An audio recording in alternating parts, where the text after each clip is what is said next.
Second P U C ನಂತರ ಮುಂದೇನು ಈ ಕೋರ್ಸು ಭಾಳಷ್ಟಿದ್ದಾವೆ ಸೆಕೆಂಡ್ ಪಿ ಯು ಸಿ ನಂತರ ಎಕ್ಸಾಕ್ಟ್ಲಿ. ಬಟ್ ಮೆಡಿಕಲ್ ಫೀಲ್ಡಲ್ಲಿ ಹೋಗಬೇಕು ಅನ್ನುವಂಥ ವಿದ್ಯಾರ್ಥಿಗಳಿಗೆ ಈ ವಿಡಿಯೋ ಮ್ಯಾಕ್ಸಿಮಮ್ ಯೂಸ್ ಆಗುತ್ತೆ. ಯಾಕಂದರೆ ಮೆಡಿಕಲ್ ರಿಲೇಟೆಡ್ ಯಾವ್ಯಾವ ಕೋರ್ಸ್ಗಳಿದ್ದಾವೆ, ಕೇವಲ MBBS ಮಾತ್ರನೇ ಇರೋದು ಅಥವಾ BMS ಮಾತ್ರನೇ ಇರೋದು ಅಥವಾ ಯೋಗ ಆ್ಯಂಡ್ ನ್ಯಾಚುರೋಪತಿ ರೀತಿಯಾದಂಥ BHMS ರೀತಿಯಾದಂಥ ಕೋರ್ಸ್ ಮಾತ್ರನೇ ಇರೋದು, ಅದಕ್ಕೂ ಕೂಡ ಬೇರೆ ಬೇರೆ ರೀತಿಯಾದಂಥ ಕೋರ್ಸ್ಗಳಿದ್ದಾವೆ. ಈ ಕುರಿತಾದಂಥ ಮಾಹಿತಿ ಈ ವಿಡಿಯೋದಲ್ಲಿ. ಮೊದಲನೇದಾಗಿ of course second P U C science ನಂತರ ಒಳ್ಳೆ ಮಾರ್ಕ್ಸ್ ಬಂದಿತ್ತು ಅನ್ನೋದಾದರೆ ಗೋರ್ಮೆಂಟ್ ಸೀಟ್ ಸಿಗುತ್ತೆ ಅನ್ನೋದಾದರೆ, ನೀಟಲ್ಲಿ ಒಳ್ಳೆ ರ್ಯಾಂಕ್ ಬಂದಿತ್ತು ಅನ್ನೋದಾದರೆ ಗೋರ್ಮೆಂಟ್ ಸೀಟ್ ಸಿಕ್ಕೇ ಸಿಗುತ್ತೆ. ಸೊ ಅಂಥ ವಿದ್ಯಾರ್ಥಿಗಳು ಕಣ್ಣು ಮುಚ್ಚಿಕೊಂಡು ಯಾವ ಕಾಲೇಜ್ ಸಿಗುತ್ತೆ ಪ್ರಯಾರಿಟಿಯಲ್ಲಿ, ಮೊದಲ ಪ್ರಯಾರಿಟಿಯಲ್ಲಿ ಸಿಗುವಂಥ ಕಾಲೇಜನ್ನು ನೀವು ಆಯ್ಕೆ ಮಾಡೋದು ಒಳ್ಳೆಯದು. ಸೊ ಈ ಹಿನ್ನೆಲೆಯಲ್ಲಿ ಮೊದಲ ಪ್ರಯಾರಿಟಿ ಸಹಜವಾಗಿ MBBS ಇರುತ್ತೆ. MBBS ಕೋರ್ಸ್ಗೆ ಜಾಯ್ನ್ ಆಗ್ತಾರೆ. 4 ವರ್ಷ ಅಕಾಡೆಮಿಕ್ ಇಯರ್, 1 ವರ್ಷ ನಿಮಗೆ ಇಂಟರ್ನ್ಶಿಪ್ ರೀತಿ ಮಾಡಬೇಕಾಗತ್ತೆ. 4 ವರ್ಷ ಅಕಾಡೆಮಿಕ್ ಆದರೆ 1 ವರ್ಷ ಇಂಟರ್ನ್ಶಿಪ್ ರೀತಿ ಇರುತ್ತೆ. ಇವೆರಡನ್ನು ಕೂಡ ಸೇರಾದಮೇಲೆ ನೀವು MBBS ನೀವು ಕಂಪ್ಲೀಟ್ ಮಾಡ್ತೀರಾ. MBBS ಅಲ್ಲಿ ನೀವು ಪರಿಣಿತಿ ಹೊಂದೋ ರೀತಿಯಾಗಿ, ಅದು ನೀರೋ ಇರ್ಬೋದು, ಬೇರೆ ಬೇರೆ ವಿಷಯಗಳಿದ್ದಾವೆ. ಆ ವಿಷಯಗಳಲ್ಲಿ ನೀವು ಪರಿಣಿತರಾಗಬೇಕಾದ್ರೆ MS ಮಾಡ್ತೀರಾ, ಇಲ್ಲ MD ಮಾಡ್ತೀರಾ. ಸೊ ಇವೆರಡೂ ಕೂಡ ನಿಮಗೆ ಹೈಲಿ ಕ್ವಾಲಿಫೈಡ್. ಇದಾದಮೇಲೆ ನಿಮ್ಮ ಲೈಫ್ ಸ್ಟೈಲೇ ಚೇಂಜ್ ಆಗುತ್ತೆ. ಇನ್ಫ್ಯಾಕ್ಟ್ ನಿಮಗೆ ಎಷ್ಟು ಬ್ಯುಸಿ ಲೈಫ್ ಆಗುತ್ತೆ ಅನ್ನೋದಾದರೆ ಅದರಲ್ಲಿ ಎಕ್ಸ್ಪರ್ಟೈಸ್ ಆಗಿರ್ತೀರಿ. ವೈದ್ಯರನ್ನ ದೇವರು ಅಂತ ಹೇಳಿ ಕಾಣ್ತಾರೆ. ನಿಮ್ಮನ್ನೆಲ್ಲರೂ ಕೂಡ ಕೈ ಮುಗಿಯೋರು ಪರಿಸ್ಥಿತಿ ಇರುತ್ತೆ. ಯಾಕಂದರೆ ನೀವು ನಿಜವಾಗ್ಲೂ ಕೂಡ ಜೀವ ಉಳಿಸುವಂಥ ವೈದ್ಯರ. ಆ ಕಾರಣಕ್ಕಾಗಿ ಈ ಕೋರ್ಸ್ ನಿಜವಾಗ್ಲೂ ಕೂಡ ನೋಬೆಲ್ ಪ್ರೊಫೆಷನ್ ಇದು. ಈ ಕಾರಣಕ್ಕೆ ಬಟ್ ಸ್ಯಾಕ್ರಿಫೈಸ್ ಅಂತೂ ಮಾಡಿಕೊಳ್ಳೇಬೇಕು. ಈ ಹಿನ್ನೆಲೆಯಲ್ಲಿ second P U C science ನಂತರ ಯಾರು ಒಳ್ಳೆ ಮಾರ್ಕ್ಸನ್ನು ತೆಗೆದುಕೊಂಡಿದ್ದಾರೆ, ಇಂಟೆಲಿಜೆಂಟ್ ಇರ್ತಾರೆ ಮತ್ತು ಆಸಕ್ತಿನೂ ಕೂಡ ಇರಬೇಕು. ಎಸ್ಪೆಷಲಿ ಬಯಾಲಜಿ ಕುರಿತು ಅತಿ ಹೆಚ್ಚಿನ ಆಸಕ್ತಿ ಯಾರಿಗಿದೆ ಅವರು ಈ ಕೋರ್ಸನ್ನು ಮಾಡ್ಬೋದಾಗಿದೆ. ಇಂಟ್ರೆಸ್ಟ್ ಇಲ್ಲ, ನಾನು ಒಳ್ಳೆ ಮಾರ್ಕ್ಸ್ ತೆಗಿತೀನಿ, ಹೋಗೋ ಮನಸ್ಸಿಲ್ಲ ಅಂತಂದರೆ ದಯಮಾಡಿ ಆ ರೀತಿಯಾದಂಥ ಕೋರ್ಸ್ಗಳಿಗೆ ಹೋಗಬೇಡಿ. ನಿಜವಾಗ್ಲೂ ನ್ಯಾಯಯುತವಾಗಿ ಸಿಗಬೇಕಾದಂಥ ವಿದ್ಯಾರ್ಥಿಗಳು ಯಾರಿರ್ತಾರೆ ಅವ್ರಿಗೆ ಹೋಗಬೇಕು. ಒಂದು ವೇಳೆ ಗೋರ್ಮೆಂಟ್ ಸೀಟ್ ಸಿಕ್ಕಿಲ್ಲ, ಏನು ಮಾಡಬೇಕು? ಗೋರ್ಮೆಂಟ್ ಸೀಟ್ ಸಿಕ್ಕಿಲ್ಲ ಅನ್ನೋದಾದರೆ ನೀವು ಪ್ರೈವೇಟ್ ಕಾಲೇಜ್ಗಳನ್ನು ಕೂಡ ನೀವು ಪ್ರಯತ್ನ ಪಡ್ಬೋದು. ಬಟ್ ಡೊನೇಷನ್ ತುಂಬಾ ಇರುತ್ತೆ. ಅದನ್ನು ಭರಿಸುವಷ್ಟು ನಿಮ್ಮ ಮನೆ ಆರ್ಥಿಕ ಪರಿಸ್ಥಿತಿ ಸರಿ ಇದೆ, ಸಬಲರಿದ್ದೀರಿ ಅನ್ನೋ ರೀತಿ ಇದ್ದರೆ ನೀವು ಹೋಗ್ಬೋದು. ಇಲ್ಲದೆ ಹೋದರೆ ದಯಮಾಡಿ ಬೇರೆ ಬೇರೆ ಕೋರ್ಸ್ಗಳು ಕೂಡ ಇದ್ದಾವೆ. ಆ ಕೋರ್ಸ್ಗಳು ಯಾವುವು ಪ್ರಯಾರಿಟಿ ವೈಸ್, ಒಂದು ಮೊದಲನೇದು MBBS ಆದರೆ ಎರಡನೇದು ಪ್ರಯಾರಿಟಿ BDS. ನಿಮಗೆ ಡೆಂಟಲ್ ಸಂಬಂಧಿಸಿದಂಥ ಕೋರ್ಸ್ ಇದು. ಭಾರತದಲ್ಲಿ ಮೊದಲ ವೃತ್ತಿ ಪರವಾದಂಥ ಕೋರ್ಸ್ ಇದಾಗಿದೆ. ಅಫ್ಕೋರ್ಸ್ MBBS ಮೊದಲು ಸೀಟ್ ಏನು ಸಿಕ್ಕಿಲ್ಲ ಅನ್ನೋದಾದರೆ ಸೆಕೆಂಡ್ ಆಪ್ಷನ್ನ ನೋಡ್ಕೊಳ್ಳೋದೆ BDS, bachelor of dental surgery BDS. ಈ ಕೋರ್ಸು ಕೂಡ ಅಷ್ಟೇ 4 ವರ್ಷ ಅಕಾಡೆಮಿಕ್ ಇರುತ್ತೆ, 1 ವರ್ಷ ಇಂಟರ್ನ್ಶಿಪ್ ರೀತಿ ಇರುತ್ತೆ, 5 ವರ್ಷನೂ ಕೂಡ ನೀವು ಕಂಪ್ಲೀಟ್ ಮಾಡಬೇಕಾಗತ್ತೆ. ಇದರಲ್ಲೇ ಬೈಫರ್ಕೇಷನ್ ಬಹಳಷ್ಟಿದ್ದಾವೆ. ನಿಮಗೆ ಮೊದಲು ಪರಿಶೀಲನೆ ಮಾಡೋದಂತಂದರೆ ನಿಮಗೆ ಡೆಂಟಲ್ನ ನೀವು ಪರಿಶೀಲನೆ ಮಾಡೋದರಿಂದ ಹಿಡಿದು ಕ್ಯಾವಿಟಿ, ನಿಮಗೆ ಅಲ್ಲಿ ಬರುವಂಥ ಬೈಫರ್ಕೇಷನ್ಗಳು ಭಾಳಷ್ಟಿದ್ದಾವೆ. ಅದರಲ್ಲೇ ಸ್ಪೆಷಲೈಸೇಷನ್ ರೀತಿಯಾಗಿ ಕೂಡ ನೀವು ಮಾಡ್ಬೋದಾಗಿದೆ. ಸೊ ಡೆಂಟಲ್ಗೂ ಕೂಡ ತುಂಬಾ ಡಿಮ್ಯಾಂಡ್ ಇದೆ ಅಫ್ಕೋರ್ಸ್. ಬಟ್ ನಿಮಗೆ ತುಂಬ ಎಮರ್ಜೆನ್ಸಿ ಅಂತ ಅಲ್ಲದೆ ಅನಿಸಿದ್ರೂ ಕೂಡ ನಿಮಗೆ ಡಿಮ್ಯಾಂಡ್ ಅಂತೂ, ಅಂದರೆ ನಿಮ್ಮ ಪ್ರೊಫೆಷನ್ ವೈಸ್ ಹೇಳ್ತಾ ಇರೋದು, ಬಟ್ ಅಫ್ಕೋರ್ಸ್ ಡಿಮ್ಯಾಂಡ್ ಅಂತೂ ಇದೆ. MBBSಗೆ ಕಂಪೇರ್ ಮಾಡಿದ್ರೆ ಇಮಿಡಿಯೇಟಾಗಿ ಹೋಗಬೇಕು ಅಂತೇನಿಲ್ಲ, ಬಟ್ ಒಂದಷ್ಟು ವೇಟ್ ಮಾಡ್ಬೋದಾಗಿದೆ. ಪೇಷಂಟ್ ವೇಟ್ ಮಾಡ್ತಾರೆ, ಕೆಲವು ಎಮರ್ಜೆನ್ಸಿ ಇಶ್ಯೂಗಳಿರ್ತವೆ. ಬಟ್ MBBSಗೆ ಕಂಪೇರ್ ಮಾಡ್ತಾ ಹೋದರೆ ನಿಮಗೆ ಇಲ್ಲಿ ಬರುವಂಥ ಪೇಷಂಟ್ಗಳು ಏನಿದ್ದಾರೆ ತುಂಬ ಹರಿಯೇನಿರೋದಿಲ್ಲ. ನೀವು ಅಪಾಯಿಂಟ್ಮೆಂಟ್ಗಳನ್ನು ಕೊಡ್ತಾ ನೀವು ಸರ್ವಿಸನ್ನು ಕೊಡಬೇಕಾಗತ್ತೆ ಅವರಿಗೆ. ಅವರ ಸಮಸ್ಯೆ ಏನಿದೆ ಆ ಸಮಸ್ಯೆನ ಬಗೆಹರಿಸ್ಬೋದು. ಈ ಹಿನ್ನೆಲೆಯಲ್ಲಿ BDS ಕೂಡ ಎರಡನೇ ಆಪ್ಷನ್. ಯಾರು MBBS ಸಿಗೋದಿಲ್ವೋ ಎರಡನೇ ಆಪ್ಷನ್ ರೀತಿ ನೋಡೋದು BDS. ಇದು ಕೂಡ ಗೋರ್ಮೆಂಟ್ ಸೀಟ್ ಸಿಕ್ಕರೆ ಕಣ್ಣು ಮುಚ್ಕೊಂಡು ಹೋಗಿ. ಗೋರ್ಮೆಂಟ್ ಸೀಟ್ ಸಿಕ್ಕಿಲ್ಲ ಅನ್ನೋದಾದರೆ ಪ್ರೈವೇಟ್ ಕಾಲೇಜ್, ನಿಮ್ಮ ಮನೆಯವರ ಪರಿಸ್ಥಿತಿ ನಿಜವಾಗ್ಲೂ ಕೂಡ ಅಷ್ಟು ಸಬಲರಿದ್ದಾರ ಆ ರೀತಿ ಇದ್ದರೆ ಮಾತ್ರ ಹೋಗಿ.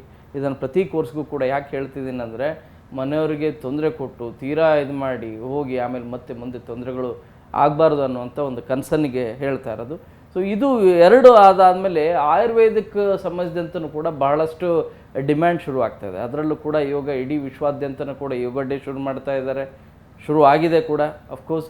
ಸೊ ಈ ಹಿನ್ನೆಲೆಯಲ್ಲಿ ಎಲ್ಲ ಕಡೆಗೂ ಕೂಡ ಈಗ ಯೋಗ ಸಂಬಂಧಿಸಿದಂಥ ಟೀಚರ್ ಮಾತ್ರ ಅಂತಲ್ಲ, ನಿಮಗೆ ಯೋಗ ರಿಲೇಟೆಡ್ ನ್ಯಾಚುರೋಪತಿನೂ ಕೂಡ ಬೇಕು. ಅದನ್ನು ಕೂಡ ಒಂದು ಸ್ಟಡಿ ರೀತಿಯಾಗಿ, ಆಯುರ್ವೇದಿಕ್ ಸ್ಟಡಿ ರೀತಿಯಾಗಿ ಕೂಡ ನೀವು 4 ವರ್ಷದ 5 ವರ್ಷದ ಕೋರ್ಸ್ ಇದೆ, ಆ ಕೋರ್ಸನ್ನು ಓದ್ಬೋದು. ಅದರ ಜೊತೆಗೆ ನಿಮಗೆ ಆಯುರ್ವೇದಿಕ್ ಪದ್ಧತಿಯಲ್ಲಿ ನೀವು ರೋಗಿಗಳನ್ನು ಗುಣಪಡಿಸ್ಬೋದು, ಆರೋಗ್ಯದಲ್ಲಿ ಚೇತರಿಕೆ ತರಿಸ್ಬೋದು. ಈ ರೀತಿಯಾದಂಥ ಕೋರ್ಸ್ ಕೂಡ ಇದೆ. ಆ ಕೋರ್ಸನ್ನು ನೀವು ಮಾಡಲಿಕ್ಕೆ ಅವಕಾಶ ಇದ್ದಾವೆ. ಇದರಲ್ಲೂ ಕೂಡ ನಿಮಗೆ ಮಿನಿಮಮ್ 50 to 60% ಪರ್ಸೆಂಟೇಜ್ ಇರಬೇಕು. ಅದಾದ ಹಿನ್ನೆಲೆಯಲ್ಲಿ ನೀವು ಎಂಟ್ರೆನ್ಸ್ ಎಕ್ಸಾಮ್ ಕೂಡ ಬರೀಬೇಕು. ಎಂಟ್ರೆನ್ಸ್ ಎಕ್ಸಾಮ್ ಬರೆದಾದ್ಮೇಲೆ ನಿಮಗೆ ಅವಕಾಶ ಸಿಗುತ್ತೆ ಕೆಸೆಟ್ ಎಕ್ಸಾಮ್. ಬ್ಯಾಚುಲರ್ ಆಫ್ ಇರುವಂಥದ್ದು ಕೋರ್ಸ್ ಮೊದಲು MBBS ಆದರೆ, ಎರಡನೇದು ನಿಮಗೆ ಸಿಗುವಂಥ ಕೋರ್ಸ್ BDS ಡೆಂಟಲ್ ಸಂಬಂಧಿಸಿದಂತೆ ಹೇಳ್ತಿರೋದು. ಮೂರನೇದು bachelor of Ayurvedic and surgery BAMS. ಈ ಕೋರ್ಸನ್ನು ನೀವು ಮಾಡ್ಬೋದಾಗಿದೆ. ಆಯುರ್ವೇದ ವೈದ್ಯಕೀಯ ಪದ್ಧತಿಯ ಹಿನ್ನೆಲೆಯಲ್ಲಿ ನೀವು ಇಂಟ್ರೆಸ್ಟ್ ಇದ್ದರೆ, ಈ ಕುರಿತಾದ ಇಂಟ್ರೆಸ್ಟ್ ಇದ್ದರೆ ನೀವು ಜಾಯ್ನ್ ಆಗ್ಬೋದು. ಬ್ಯಾಚುಲರ್ ಆಫ್ ಆಯುರ್ವೇದಿಕ್ ಸರ್ಜರಿ ಕೋರ್ಸ್ಗೆ central council of India medicine ಇದನ್ನು ನೀಡ್ತಾ ಇರೋದು, ಇದು ಸರ್ಟಿಫೈಡ್ ಮಾಡೋದು. ಈ ಕೋರ್ಸ್ ಬಯಸುವಂಥ ವಿದ್ಯಾರ್ಥಿಗಳು 4 ವರ್ಷ ಓದಬೇಕು ಅಕಾಡೆಮಿಕ್ ಇಯರ್ ರೀತಿಯಾಗಿ. 1 ವರ್ಷ ನಿಮಗೆ ಇಂಟರ್ನ್ಶಿಪ್ ರೀತಿ ಕೂಡ ಇರುತ್ತೆ. ಒಟ್ಟು 5 ವರ್ಷ 6 ತಿಂಗಳವರೆಗೂ ಕೂಡ ಇರುತ್ತೆ. ಅಕಾಡೆಮಿಕ್ ಇಯರ್ ಒಂದಷ್ಟು ಚೇಂಜ್ ಆಗುತ್ತೆ. MBBSಗೂ ಮತ್ತು ಆಯುರ್ವೇದಿಕ್ ಇದಕ್ಕೂ ಒಂದಷ್ಟು ಚೇಂಜ್ ಆಗುತ್ತೆ. ಅಕಾಡೆಮಿಕ್ ಇಯರ್ ಶುರುವಾಗೋದು ಮತ್ತು ಕೊನೆಗೊಳ್ಳೋದು. ಬಟ್ ನಿಮಗೆ ಆಲ್ಮೋಸ್ಟ್ MBBSಲ್ಲಿ ಏನು ಓದ್ತೀರಿ ಮ್ಯಾಕ್ಸಿಮಮ್ ಓದ್ತೀರಿ, ಬಟ್ ಆಯುರ್ವೇದಿಕ್ ಹಿನ್ನೆಲೆಯಲ್ಲಿ ನೀವು ಓದ್ತಾ ಹೋಗ್ತೀರಿ. ಎಲ್ಲೂ ಕೂಡ ಬಯಾಲಜಿ ರೀತಿಯಾಗಿ ಇಡೀ ನೀವು ಬಾಡಿಯನ್ನು ನೀವು ತಿಳ್ಕೊಳ್ಬೇಕಾಗತ್ತೆ. ಈ ಕೋರ್ಸ್ ಇದೆ. ಇದರ ಜೊತೆಗೆ ಯೋಗ ಆ್ಯಂಡ್ ನ್ಯಾಚುರೋಪತಿ ಅಂತೇಳಿ ಇದು ಕೂಡ ಇದರಲ್ಲೇ BMSಲ್ಲಿ ನೀವು ಪ್ರತ್ಯೇಕವಾಗಿ ಯೋಗ ಆ್ಯಂಡ್ ನ್ಯಾಚುರೋಪತಿ ನೀವು ಕೋರ್ಸನ್ನು ಕೂಡ ಆಯ್ಕೆ ಮಾಡ್ಕೋಬೋದಾಗಿದೆ. ಇದು ಕೂಡ ಗೌರ್ಮೆಂಟ್ ಕಾಲೇಜ್ಗಳು ಬಹಳಷ್ಟಿದ್ದಾವೆ. ಮೈಸೂರು ಇರ್ಬೋದು, ಬೆಂಗಳೂರು ಇರ್ಬೋದು, ಹೀಗೆ ಬೇರೆ ಬೇರೆ ಜಿಲ್ಲಾ ಕೇಂದ್ರದಲ್ಲೂ ಕೂಡ ಕಾಲೇಜ್ಗಳಿದ್ದಾವೆ. ಆ ಕಾಲೇಜ್ಗಳಿಗೆ ಗೌರ್ಮೆಂಟ್ ಸೀಟ್ ಸಿಗುವಂಥ ಚಾನ್ಸಸ್ ಹೆಚ್ಚಿರುತ್ತೆ. ಮೊದಲ ಪ್ರಯಾರಿಟಿ MBBS ಟ್ರೈ ಮಾಡ್ತಾರೆ, ಎರಡನೇ ಪ್ರಯಾರಿಟಿ BDS ಟ್ರೈ ಮಾಡ್ತಾರೆ, ಡೆಂಟಲ್ ಟ್ರೈ ಮಾಡ್ತಾರೆ. ಇವೆರಡೂ ಕೂಡ ಸಿಕ್ಕಿಲ್ಲ ಅಂದರೆ, ಇಲ್ಲ ನಾನು ಮೆಡಿಕಲಲ್ಲೇ ಓದಬೇಕು ಅಂಥೇಳಿ ಏನಾದರೂ ಅಂದ್ಕೊಂಡಿದ್ರೆ ಇದು ಕೂಡ ನಿಮಗೆ ಆಯ್ಕೆ ಇದೆ. ಮೂರನೇ ಆಯ್ಕೆ ಅಂತಲ್ಲ, ನೀವು ಮೊದಲನೇ ಆಯ್ಕೆಯಾಗಿ ಕೂಡ ಇದನ್ನು ನೀವು ಆಯ್ಕೆ ಮಾಡ್ಬೋದಾಗಿದೆ. ಅದು ನಿಮ್ಮ ಇಂಟ್ರೆಸ್ಟ್, ವಿಷಯದ ಮೇಲೆ ಇಂಟ್ರೆಸ್ಟ್ ಮತ್ತು ನಿಮ್ಮ ಪೇರೆಂಟ್ಸ್ ಇಂಟ್ರೆಸ್ಟ್ ಕೂಡ ಭಾಳ ತುಂಬಾ ಇಂಪಾರ್ಟೆಂಟ್ ಆಗುತ್ತೆ. ಈ ಹಿನ್ನೆಲೆಯಲ್ಲಿ ಆಯುರ್ವೇದಿಕ್ ಕೋರ್ಸ್ BMS ಮತ್ತು ಯೋಗ ಆ್ಯಂಡ್ ನ್ಯಾಚುರೋಪತಿ ಕೋರ್ಸನ್ನು ಮಾಡ್ಬೋದು.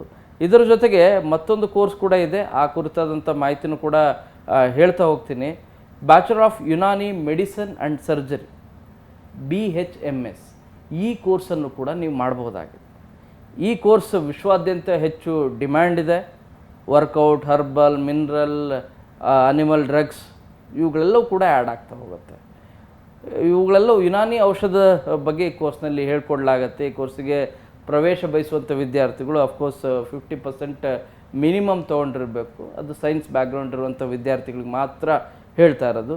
ಈ ಕೋರ್ಸ್ನ ಅವಧಿ 4.5 ವರ್ಷ ಅಕಾಡೆಮಿಕ್ ಎಜುಕೇಷನ್ ಇರುತ್ತೆ, 1 ವರ್ಷ ಇಂಟರ್ನ್ಶಿಪ್ ಇರುತ್ತೆ. ಈ ಕೋರ್ಸ್ ಕೂಡ ನಿಮಗೆ ಅವಕಾಶ ಇದೆ. ಇದರ ಜೊತೆಗೆ ನಿಮ್ಮ ಅನಿಮಲ್ ಹಸ್ಬೆಂಡ್ರಿ ಸಂಬಂಧಿಸಿದಂತೆ ಪ್ರತ್ಯೇಕವಾದಂಥ ಕೋರ್ಸ್ ಕೂಡ ಇದೆ. ಅದನ್ನು ಕೂಡ ನೀವು ಓದ್ಬೋದಾಗಿದೆ. ನೀವು ಪಶುವೈದ್ಯರು ಕೂಡ ಆಗ್ತೀರಿ.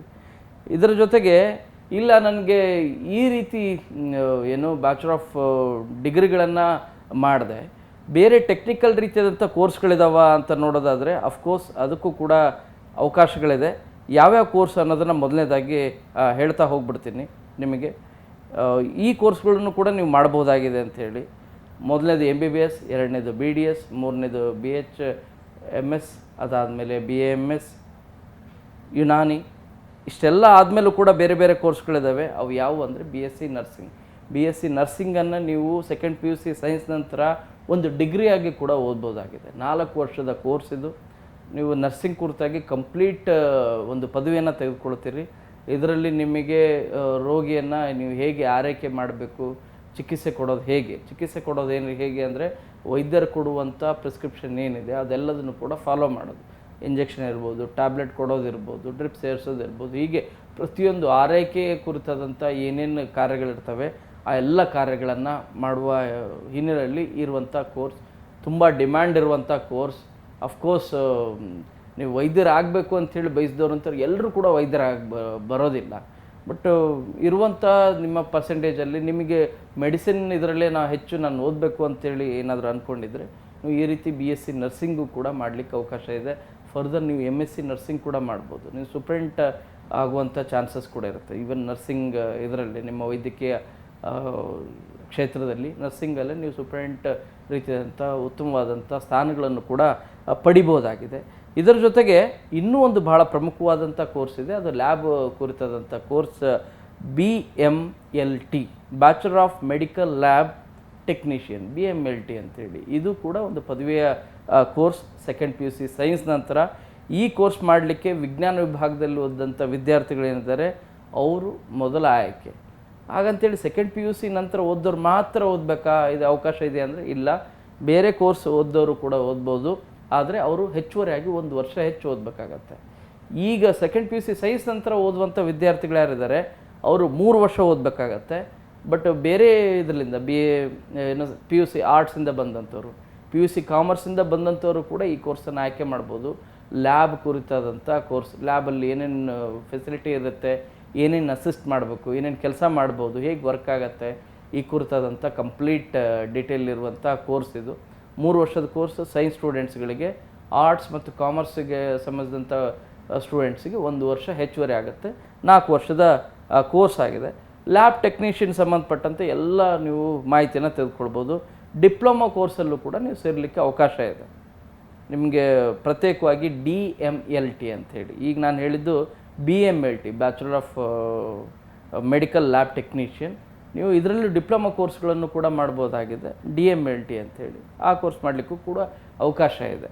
ಸೊ ಇದಾದಮೇಲೆ ನಿಮಗೆ ಮತ್ತೊಂದು ಕೋರ್ಸ್ ಭಾಳ ಪ್ರಮುಖವಾಗಿ B.Pharma ಕೋರ್ಸ್ ಇದೆ.